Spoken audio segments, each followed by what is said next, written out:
Estamos de volta com o programa Sudoeste Destaque, agradecendo a sua companhia, a sua audiência. Agora no terceiro e quarto blocos nós mudamos nossos entrevistados, né? Quem participa agora é a Audrey Gotardi. Obrigado por sua presença. É médica com especialidade em psiquiatria, trabalha em Chopinzinho, no CAPS, tem clínica em Pato Branco e também presta o serviço voluntário na Casa Missão SS Vida aqui em Pato Branco. Obrigado pela presença também. A Gabriela Adler, que é psicóloga do CAPS em Pato Branco. Eu começo deixando, e também tem clínica, né? Também trabalha no seu consultório.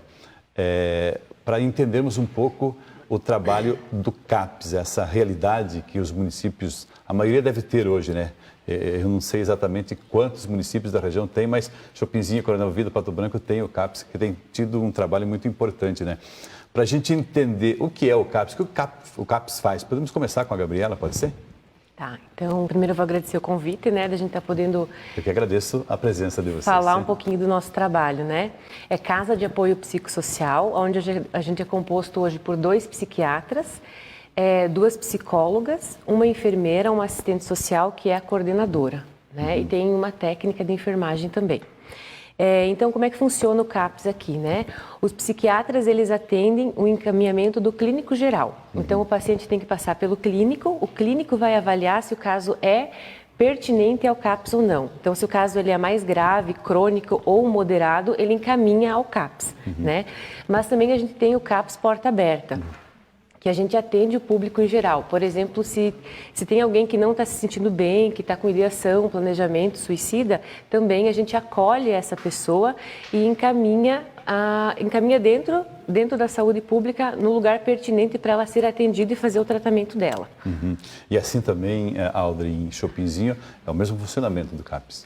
Isso, o serviço é porta aberta para questões de emergência, né? A gente encaminha, você vai ter que ir para o hospital, vai ter que procurar um médico clínico, você vai consultar com um psiquiatra, né? E também é importante ressaltar assim, que o CAPS é para casos moderados e graves. Por quê? Todo mundo quer consultar no CAPS, mas a gente não consegue atender toda a demanda, né? Então, casos mais leves e alguns casos moderados podem ser acompanhados na saúde da família, né? O médico generalista, ele está preparado para atender esse tipo de paciente. O importante é procurar ajuda, né? Procurou ajuda, o profissional vai estar preparado para triar qual que vai ser o grau de complexidade do atendimento. A gente já fez reportagem, se não me falha a memória, em Chopinzinho, aqui também, do trabalho do dia a dia lá, de pessoas que fazem trabalho manual, artesanal. Há todo um trabalho para que as pessoas sintam-se valorizadas. É isso que acontece no CAPS? Isso, a gente tem a terapia ocupacional, tem a psicoterapia, tem o atendimento médico. Então, é uma equipe que acolhe esse paciente, né? Essas pessoas também já são medicadas, não são? Então, quando o paciente está no CAPS, quando ele pertence ao CAPS, o paciente já está estabilizado, né? Então, o programa da TO, né, os atendimentos da TO, é para ele reabilitar para uma vida social. Né? E em alguns casos, o atendimento ele é um pouco mais longo, mais demorado, porque o caso é crônico, né? Então, para não superlotar o CAPS, né, aqui em Pato Branco, nós temos também 3 psicólogas que são do ambulatório. Então, o que acontece? Esse trabalho, os encaminhamentos do clínico geral, ele também pode ser feito direto para a psicologia do ambulatório. Tem uma equipe que dá o suporte para casos leves, né? E daí, quando está dentro do CAPS, tem realmente o trabalho manual, que é da TO, né? Que são os casos mais graves. Né? Então, que é um tratamento mais longo, mais demorado para reabilitar o paciente para a reinserção da vida social dele lá fora. Tem sido assim um índice bastante considerável a recuperação das pessoas que retornam à vida normal? Na verdade, a reabilitação ela é um pouco mais demorada, né? Ela é um pouco mais lenta, mas acontece. E esse é realmente o objetivo e tem logrado êxito, né, nesse sentido. Isso. Eu acho importante comentar sobre a questão da medicação. Isso. Porque muitas pessoas não procuram atendimento por medo de tomar remédio. Mas não são todos os casos que têm indicação de usar medicação. Existem muitas formas de tratamento, muitas formas de intervenções além da medicação. Então, sempre que a pessoa precisa de ajuda, é importante que ela procure um profissional para ser avaliado, não ter medo do remédio. E quando precisar tomar remédio, quando tiver indicação de usar a medicação, vai ser avaliado, vai ser usado a melhor dose possível. O objetivo nunca é sedar, é sempre melhorar os sintomas e deixar a pessoa apta para conseguir seguir a vida dela de uma forma normal. nos últimos anos evoluiu muito essa questão do remédio Sim. para tratamento psíquico, né? Exatamente, evoluiu muito e assim, o que não evolui é a questão do preconceito, as pessoas têm Exato. muito preconceito em relação à medicação, às vezes elas usam por pouco tempo e já suspendem por medo de ficar dependente, né? Só que o que acontece, a gente tem que usar a medicação associada à psicoterapia para que o paciente consiga responder bem e consiga dar conta das demandas da vida dele, né? Eu sempre uso como exemplo que a medicação é como se fosse uma bengala, ela dá suporte para o paciente andar. Quem anda é o paciente, por isso a psicoterapia é para ajudar o paciente nessa caminhada. Então é um trabalho conjunto para que a longo prazo a gente consiga modificar a doença e modificar o cérebro desse paciente para que ele consiga ficar sem medicação, que ele consiga ficar sem a terapia e tenha uma vida saudável. Gabriela, essa questão de ter um mês, por exemplo, como há outras doenças que são debatidas em outros meses, há o Setembro Amarelo. É importante ter um momento específico assim para discutir, para falar sobre essa questão? Então, é bem importante dentro da saúde mental, porque é importante falar de suicídio, né? É importante falar da prevenção do suicídio, porque 90% dos casos podem ser evitados falando de suicídio. Na verdade, é 90% dos casos, a gente acredita que até 100%. Por quê? Porque a gente sabe que as doenças mentais, elas são relacionadas ao suicídio. A pessoa que está pensando em morrer, ela está com sofrimento psíquico, normalmente ela está com alguma doença que se a gente conseguir fazer alguma intervenção, a gente salva a vida dessa pessoa. Então, por isso que a gente acredita que o suicídio é uma causa de morte prevenível, que a gente consegue interferir, consegue mudar. Mas para conseguir isso, precisa falar sobre o assunto. Porque se você não falar, ou se você não evitar o assunto, tem a questão dos mitos sobre o suicídio, você acaba deixando de salvar uma vida. A gente sabe que até 50% das pessoas que morrem por suicídio já tentaram antes. Então, a pessoa já tentou, podia ter feito alguma coisa. Ninguém ficou sabendo até então, né? Ou às vezes não considerou importante, né? Exatamente. E falar de suicídio é quebrar o tabu no sentido assim, quando alguém percebe, alguém da família, quando alguém percebe um amigo que está mostrando alguns indícios, né, que a pessoa está, digamos assim, diminuiu o apetite, mudou o humor, né, tá com o início de depressão, então acolher essa pessoa, conversar com essa pessoa, não quer dizer que a pessoa vai resolver os problemas do amigo ou do familiar, mas sim vai acolher para encaminhar um tratamento adequado. Então, encaminhar uma psicóloga ou um psiquiatra, alguém que possa dar esse suporte e que possa estar ajudando com qualidade essa pessoa a sair desse problema, né? Porque a pessoa que quer cometer suicídio não quer dizer que ela quer morrer, né? E sim quer dizer que ela tem um sofrimento psíquico e que ela não está dando conta sozinha. Então, o que ela precisa? Ela precisa de alguém que vai dar um auxílio, que encoraje ela a sair desse problema e ver outras alternativas para isso. Né? Daria para dizer que todo suicida, toda pessoa que leva a cabo o seu pensamento, precede uma depressão, ou tem gente que de uma hora para outra, sem a depressão, bom, vou tirar minha vida? A gente acredita que a maioria dos casos é relacionado com depressão, tá? E o que é a depressão? A depressão é como você colocar um óculos cinza, tudo fica sem graça, sem cor, parece que nada faz sentido, que nada tem valor. Por isso acaba mandando alguns sinais. Por exemplo, às vezes a pessoa começa a faltar ao trabalho, falta aula, baixa nota na escola, começa a não tomar banho, não se cuidar, começa não acreditar mais nos próprios sonhos, não acreditar em si mesmo, né? Sentimento de desesperança. Então, são sintomas depressivos que ela começa a passar, às vezes, por meio de mensagens. Posta uma mensagem, eu queria dormir, não acordar mais, eu não queria estar aqui. Então, a gente tem que ver esse tipo de sinal como um pedido de socorro.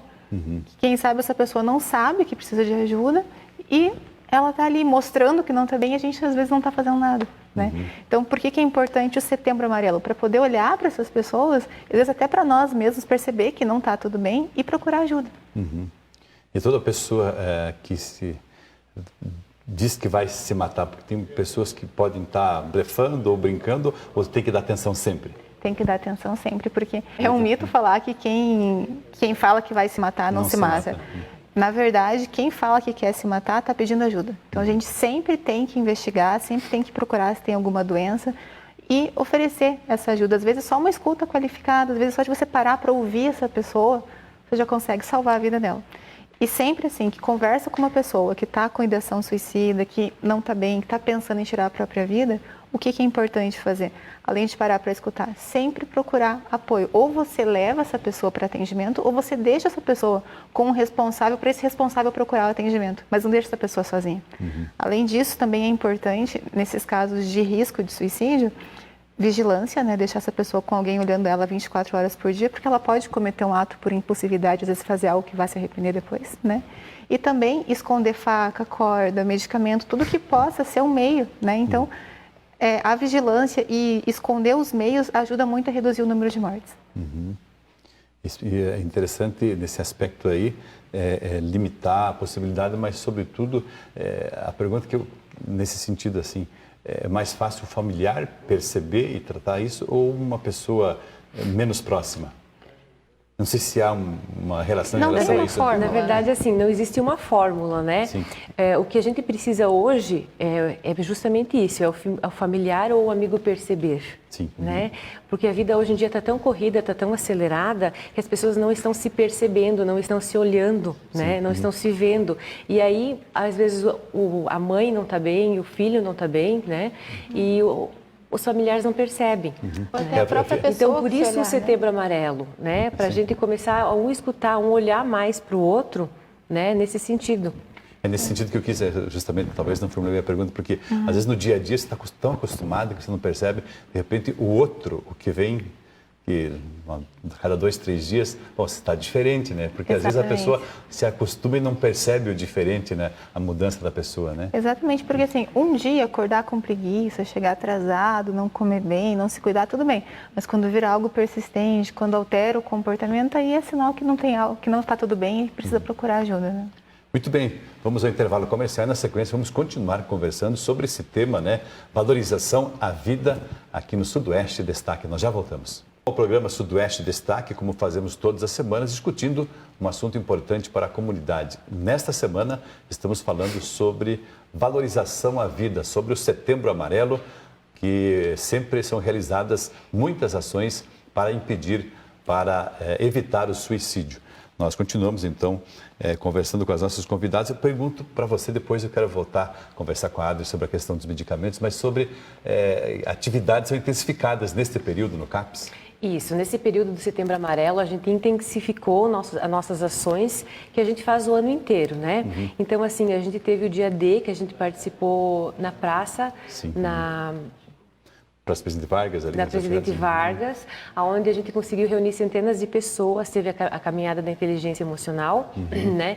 E depois dessa caminhada, os psicólogos, psiquiatras do CAPS estavam ali fazendo a testagem de ansiedade, onde a gente ofereceu escuta qualificada para o pessoal também, né? Mobilizando a população em geral e sensibilizando para essa escuta, né? No Setembro Amarelo, que é isso que a gente faz diariamente no CAPS, né? A gente sempre está lá oferecendo essa escuta, né? E a gente acolhe diariamente pessoas com essa fragilidade, né? Por isso criou-se também o Setembro Amarelo, né? Maravilha. Porque era um assunto que não era proibido, né? Não vamos falar de suicídio. E sim, a gente precisa falar, né? Para evitar. A única forma de não ter mais suicídio é falando sobre isso, né? É dizendo que tudo bem você ter depressão, tudo bem você ficar fragilizado, tudo bem você ficar triste, não tem problema, né? E sempre ter alguém para contar. Né? Então, assim, nós profissionais da saúde estamos lá para oferecer esse serviço. Audrey, a questão de depressão, pode concluir que Não, eu só queria que você colocasse na tua fala junto para falar que falar sobre suicídio não incentiva, né? Ah, sim. Exatamente. Acho que você podia falar essa questão, né? Então, assim, colocando também que falar sobre suicídio não intensifica o ato do suicídio em si, e sim esclarece muita coisa, né? Esclarece que é um comportamento que pode ser evitado, né? As pessoas muitas vezes têm medo de falar sobre suicídio, achando que vai dar ideia para o paciente. Na verdade, não. Às vezes, dando oportunidade para a pessoa falar sobre aquilo e para ela, às vezes, conseguir entender o que ela está sentindo, o que ela está pensando. Se a pessoa já tinha isso dentro dela, né? Exatamente. Você não está sugerindo algo, você está se dispondo a escutar. A pergunta, assim, que também é um tabu, é aquela assim, tá, mas você pensa em suicídio, né? É um tabu porque as pessoas acreditam que quando eu pergunto isso, eu estou incentivando ela a cometer. E não, muito pelo contrário, eu estou abrindo espaço para ela falar. Que sim, às vezes eu penso que eu não quero mais existir, que eu não quero estar aqui. Então, assim, quando você pergunta e fala sobre isso, porque a pessoa, um dos sinais da pessoa é tá falando toda hora de morrer, tá falando de que eu quero sumir daqui. Então, assim, tá, tudo bem, você quer sumir daqui, mas por quê? Né? Talvez eu possa te ajudar. Então, assim, às vezes um colega, alguém estar ali para estar dando essa escuta, né? Uma questão importante para destacar também é que pensar em morrer não é normal, nunca é normal. Então, se você está pensando em morrer, está pensando sobre morte, está planejando o que vai acontecer depois, quem sabe está passando por alguma doença e precisa de ajuda, né? Aí tem que ficar atento, né? Tem que ficar atento, tanto no comportamento dos outros, quanto nos nossos próprios pensamentos. Quais são as doenças relacionadas aí que podem levar ao suicídio? É apenas a depressão ou deriva dessa vontade de morrer outras doenças também? A ansiedade, enfim, doenças relacionadas. O que é mais relacionado é a depressão mesmo, né? Tanto a unipolar quanto a bipolar. Em segundo lugar, a principal doença relacionada é o transtorno por uso de substâncias, principalmente o álcool, né? Sim. E depois vem a esquizofrenia e os transtornos de personalidade. Mas assim, o que a gente tem que tirar de mensagem disso? Que mais de 90% é relacionado com o transtorno mental. Então a gente pode intervir, a gente pode tratar, a gente consegue mudar essa realidade. E a questão do álcool pode levar ao suicídio, então? Pode levar, justamente por quê? Porque você acaba relacionando com a impulsividade, né? Então, se a pessoa está pensando em tirar a própria vida, mas está sem coragem, ela acaba usando o álcool como uma ferramenta para conseguir. E as outras drogas ilícitas, como maconha, como cocaína, enfim, eles também têm esse perigo de levar as pessoas a cometer suicídio? Tanto pela questão da dependência química, quanto pelo uso da substância, né? Porque a pessoa, quando ela fica dependente químico, ela vira um escravo da substância, então ela começa a viver para aquilo. Chega um momento... Exatamente. O comportamento relacionado à substância acaba colocando em risco de vida e também, às vezes, o uso exagerado da substância pode levar a um risco de vida também. Sobre a questão da medicação, a senhora já falava anteriormente, né?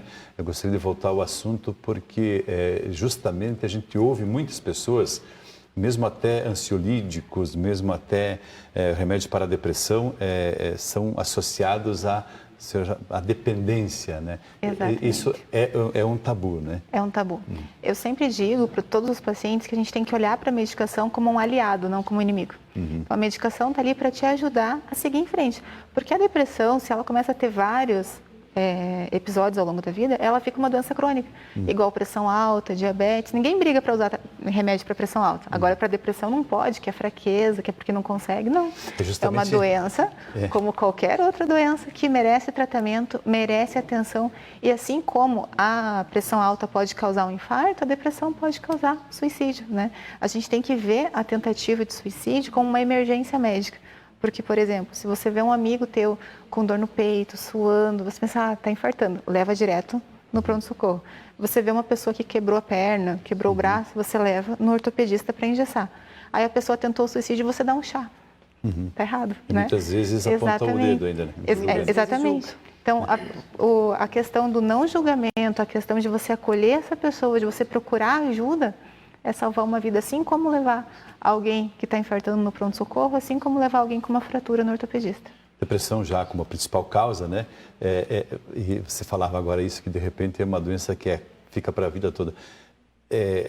Mas bem tratada, é possível superar a depressão? É possível. O principal para a gente conseguir ter uma qualidade de vida, para conseguir viver de uma forma saudável, é exercício físico, dieta adequada, ter horário de lazer. A vida não é só trabalhar e só estudar, né? E se você tiver alguma doença, tratar. Eu sempre brinco com os pacientes assim, se você tiver uma pneumonia, você vai ficar bravo com a bactéria que está com pneumonia? Não, você toma antibiótico e melhora a pneumonia. Aí está com ansiedade, com depressão, com uma doença que está incapacitante, que está causando sofrimento, não quer tratar. Porque é um preconceito nosso, não só dos outros, mas nosso também. Sim. Né? E em relação à medicação, acho que é importante falar também que muitas vezes o paciente está usando medicação, vem a vizinha e fala, não toma, faz mal, vem a tia e fala, não toma, e a pessoa acaba largando o remédio porque outras pessoas estão julgando o uso da medicação. Mas a gente tem que, a primeira coisa, quebrar o tabu de que transtorno mental é uma doença, existe e a gente tem que tratar. Né? Quebrou esse tabu, a gente consegue mudar essa perspectiva em relação ao suicídio. Muito bem, sobre a questão da automedicação. Porque aí também o vizinho estava mal, estava por aí triste, tomou um remédio, melhorou. Eu vou também tomar. Você tem a prescrição médica? Isso é muito comum. E assim, apesar de a maioria dos casos serem relacionados à depressão, existem outros casos. Por exemplo, o transtorno bipolar trata de outro jeito, não trata do mesmo jeito da depressão unipolar. A esquizofrenia usa outra medicação. Então, às vezes, pega o remédio de alguém que você nem sabe qual é o diagnóstico, porque fez bem para a pessoa e pode fazer mal para você. O problema não é o mesmo, né? Muitas vezes. Exatamente, por isso que é muito importante ser avaliado por um profissional da saúde que vai fazer uma triagem para descobrir qual é o diagnóstico e qual que vai ser o tratamento indicado, que pode ou não ser medicamentoso. Por isso, nessa questão combinada, o psicólogo faz a escuta, mas quem medica daí é o médico especialista ou o psiquiatra, né? Isso. E aí o CAPS tem essa estrutura toda. Tem toda essa estrutura, tanto do clínico geral quanto do psiquiatra, né? E dos psicólogos também. E sempre a gente procura fazer um misto, né? O psiquiatra com a psicologia, a TO, né? Porque aí é muito importante nisso tudo, quando a gente fala de depressão, perceber que se a pessoa não está bem, é porque alguma coisa na vida dela tem que mudar. Né? Porque algum comportamento, alguma coisa não está legal. Então a psicoterapia vem nesse sentido, para fortalecer a pessoa, dar apoio para ela identificar e tentar mudar. Né? E a gente diz tentar porque às vezes não está no momento da pessoa mudar, mas ela identifica e vai tentando mudar até que ela consegue caminhar sozinha, a gente diz, né? Até que ela consegue fazer o processo terapêutico e melhorar. É tão individual que tem pessoas que conseguem sair com facilidade, tem pessoas que possivelmente não saiam mais da depressão. Cada ser é único, né? Tem pessoas que às vezes precisam de 1 ano, 2, tem pessoas que 6 meses, 3 meses de terapia já consegue ter congruência daquilo e melhorar, e fazer uma mudança na sua vida e daí melhorar. E aí a divisão de tarefas dos profissionais lá está muito bem definida para as pessoas compreenderem a dimensão de um CAPS, né? Está muito bem definido, assim, então... Quando a pessoa precisa, o clínico primeiro que faz a primeira medicação, né? Ele faz, digamos, está com depressão leve. Aí ele medica e encaminha para o psicólogo, né? Se a pessoa não conseguiu melhorar, então ele tenta de novo, troca a medicação ou encaminha para o psiquiatra. Ele que vai fazer essa avaliação, o clínico que faz essa avaliação e percebe se ele consegue, né, ainda com a medicação leve ou precisa de algo mais, né? Se ele percebe que precisa de um psiquiatra, aí ele encaminha para os nossos psiquiatras, né? E aí tem uma lista de espera da psiquiatria, onde a pessoa fica tomando a medicação do clínico até ser chamado para a psiquiatria.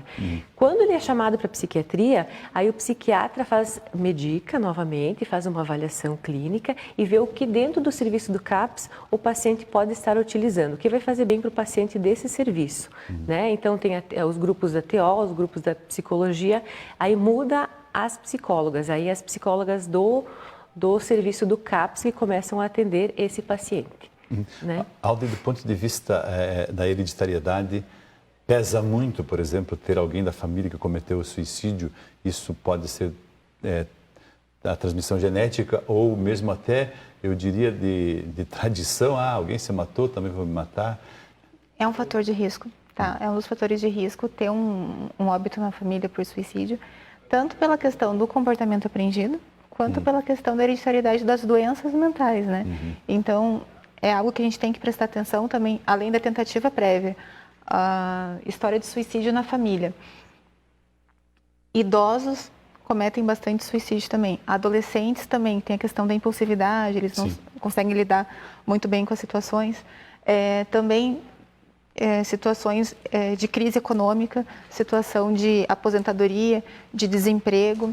Quando faz um diagnóstico de uma doença crônica ou de uma doença psiquiátrica, no início até a pessoa criar ferramentas para lidar com aquilo, todas essas mudanças de vida, elas predispõem ao suicídio. Não quer dizer que vá causar, mas aumenta o risco. Muito bem, vou ter que encerrar o programa. A gente começa a conversar sobre o tema instigante, né? E o que a gente quer com o programa Sudoeste Destaque não é encerrar o tema, e aliás nem temos essa pretensão e não conseguimos. É provocar em quem nos assiste o desejo de buscar mais conhecimento. Há aí, como nós vimos, né, a rede do CAPS, né, nos municípios, na igreja, há também, como vimos também nos primeiros blocos, a própria Faculdade de Pato Branco. Então, há uma rede, há profissionais disponíveis, mas o que ficou muito claro é que todos nós podemos estender a mão para aquela pessoa que está passando por uma dificuldade e tem desejo de encerrar a sua vida. Então, é melhor que a gente possa perceber, e eu agradeço a experiência e o conhecimento que vocês transmitiram para os nossos telespectadores. Na próxima semana nós voltaremos com um assunto importante aqui no Sudoeste Destaque.